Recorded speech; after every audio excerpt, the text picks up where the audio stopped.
Hello বন্ধুরা, আজকে ছেলেকে স্কুলে দিয়ে একটু ঘুরতে বেরিয়েছিলাম। স্কুলের পেছনে বলে একটি শিব মন্দির আছে, অঘরেশ্বর বাবা অঘরেশ্বর মন্দির। তাই আমরা বন্ধুরা মিলে সবাই মিলে গেলাম একটু দেখতে। এই যে ছেলের স্কুলের প্রাচীর দেখা যাচ্ছে, আর একপাশে ভুট্টার ক্ষেত সম্পূর্ণ। আমরা এখন যাচ্ছি। মন্দিরটি বলে নতুন হয়েছে, তাই দেখতে যাচ্ছি। আগে কখনো আসিনি এখানে, রাস্তাটা নতুন।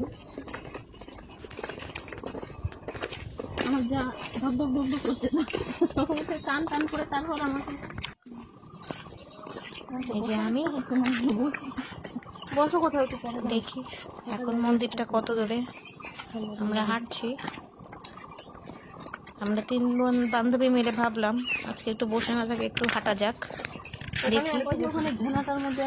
মন্দিরটি বলে খুব সুন্দর বলে, তাই আমাদেরও দেখার ইচ্ছা হলো। স্কুলে বসে না থেকে একটু ঘুরে আসলে কেমন হয়, তাই আমরা চলে আসছি। এই যে মন্দিরটি দেখো, প্রথমে দূর থেকে দেখি খুব সুন্দর লাগছে। এই যে মন্দিরটি, অনেক গাছ আছে, দেখতেও খুব সুন্দর কিন্তু মন্দিরটা।